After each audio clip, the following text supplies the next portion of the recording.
पूर्वोत्तर का द्वार कहे जाने वाले असम में इस वक्त विकास की बयार है, लेकिन इस बयार के पीछे छिपा है 2026 का वो चुनावी रण जिसकी बिसात अभी से बिजनी शुरू हो गई है। प्रधानमंत्री नरेंद्र मोदी 2 दिवसीय दौरे पर असम के गुवाहाटी पहुंचे। खराब मौसम के कारण पीएम मोदी का कोकराझार दौरा रद्द हो गया और पीएम मोदी ने परियोजना का वर्चुअली उद्घाटन किया। असम में होने वाले विधानसभा चुनाव से पहले प्रधानमंत्री का यह दौरा काफी अहम है और पिछले 4 महीनों में यह उनकी चौथी असम यात्रा है। आज पीएम मोदी भले ही कोकराझार में नहीं थे, लेकिन उनको पूरा असम टकटकी लगाए देख रहा था। महिलाओं के चेहरे पर खुशी थी, असम के लोगों के चेहरे पर उमंग था, उत्साह था, क्योंकि डबल इंजन की सरकार ने जिस तरह से विकास का ब्लूप्रिंट असम की जनता के सामने रखा, वो देखने लायक था।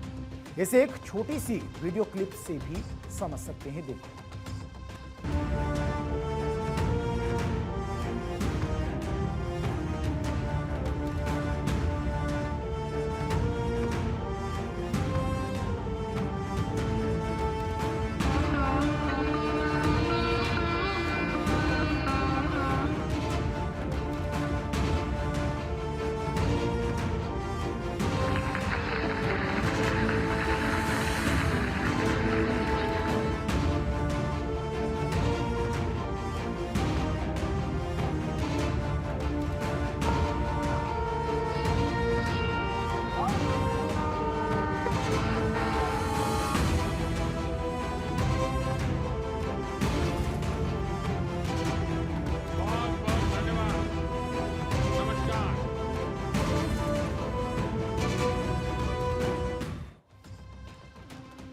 और प्रधानमंत्री मोदी ने असम की बोडो संस्कृति को भारत की एकता और विविधता का एक अनमोल हिस्सा बताया। गुवाहाटी में आयोजित बागु रुम्बा 2 कार्यक्रम के दौरान पीएम मोदी ने बोडो विरासत को वैश्विक पहचान दिलाने का संकल्प दोहराया। अभी कुछ सप्ताह पहले मैं गुवाहाटी में था। वहां मुझे बागुरुम्बा दहौ के भव्य उत्सव में समृद्ध बोडो संस्कृति का हिस्सा बनने का अवसर मिला। मुझे देखकर बहुत गर्व होता है कि बोडो समाज ने अपनी भाषा, अपनी संस्कृति और अपनी परंपराओं को इतना संभालकर सहेज कर रखा है। तो ब्रह्मपुत्र की लहरों पर विकास की नई इबारत, चाय के बागानों से लेकर पहाड़ों की चोटियों तक गूंजता मोदी मोदी का नारा और दिल्ली से दिसपुर तक बिछी चुनावी बिसात।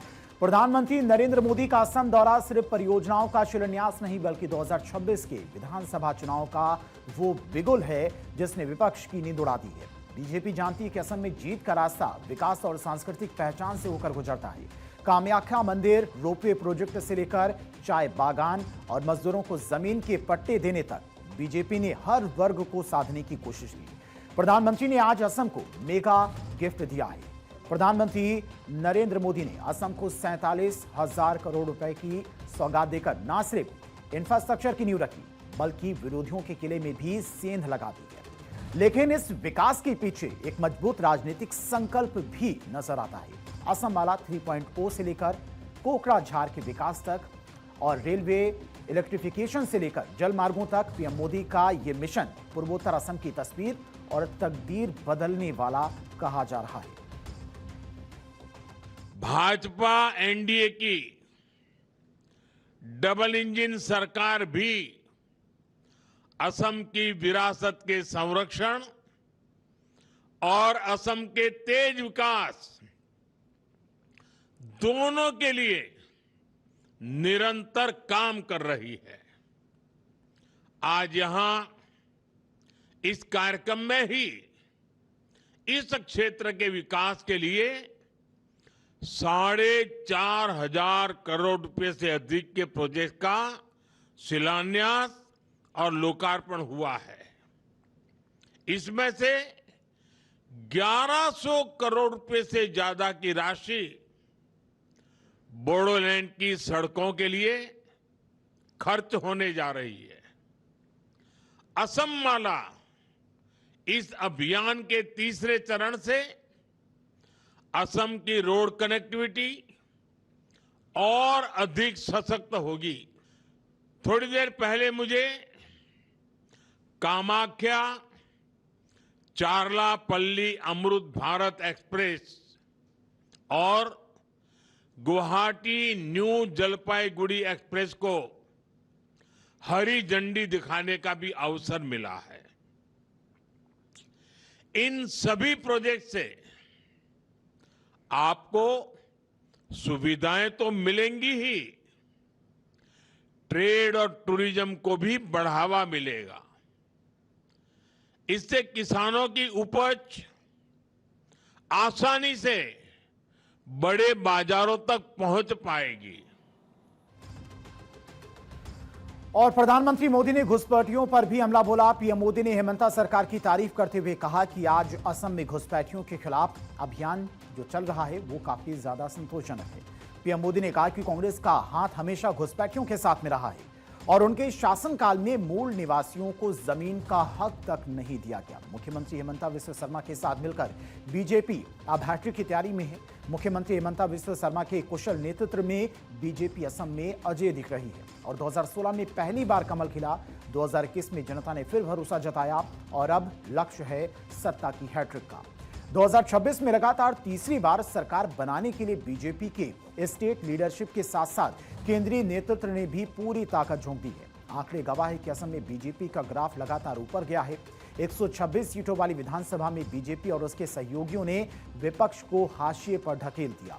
अब प्रधानमंत्री का यह दौरा उस भरोसे को और पुख्ता करने के लिए काफी है जिस तरह से पीएम मोदी ने सौगात दी। पीएम मोदी के बाद गृह मंत्री अमित शाह भी इसी महीने की 15 तारीख को गुवाहाटी में एक बड़ी रैली कर असम विधानसभा चुनाव के लिए बीजेपी के चुनाव अभियान का श्री गणेश करेंगे। यानी पीएम मोदी और अमित शाह दोनों का असम में शक्ति प्रदर्शन दिखाई दे रहा है। और ऐसे में पीएम मोदी का 13 और 14 मार्च का असम दौरा सिर्फ सरकारी कार्यक्रम नहीं बल्कि इसमें विकास, सामाजिक न्याय और चुनावी रणनीति तीनों पहलू एक साथ दिखाई देते हैं। पीएम मोदी ने 3 नई रेल सेवाओं को भी हरी झंडी दिखाई जो असम के विकास की रफ्तार का एक अहम हिस्सा है। कौन कौन सी ये 3 नई रेल लाइनें हैं वो भी आपको बताते हैं। कामाख्या चरलापल्ली अमृत भारत एक्सप्रेस ट्रेन को हरी झंडी दिखाई गई। इसके अलावा उत्तर पूर्व और दक्षिण भारत के बीच में सीधी रेल कनेक्टिविटी प्रदान करेगी। गुवाहाटी न्यू जलपाईगुड़ी एक्सप्रेस असम और पश्चिम बंगाल के बीच में संपर्क को बेहतर बनाएगी। इसके अलावा तीसरी नारंगी अगरतला एक्सप्रेस असम और त्रिपुरा के बीच में आवागमन को ये सुगम बनाएगी। बीजेपी जानती है कि असम में जीत का रास्ता विकास और सांस्कृतिक पहचान से होकर गुजरता है। कामाख्या मंदिर रोपवे प्रोजेक्ट से लेकर चाय बागान मजदूरों को जमीन के पट्टे देने तक बीजेपी ने हर वर्ग को साधने की कोशिश की। पीएम मोदी ने असम की धरती से जो हुंकार भरी उसका सीधा असर 2026 के चुनावी नतीजों पर पड़ना तय है। क्या हेमंता बिस्वा शर्मा के नेतृत्व में बीजेपी असम में इतिहास रचेगी? क्या विकास की ये लहर विपक्ष का सुपड़ा साफ कर देगी? फिलहाल असम मोदीमय है और मिशन 2026 की शुरुआत यहां से हो चुकी है।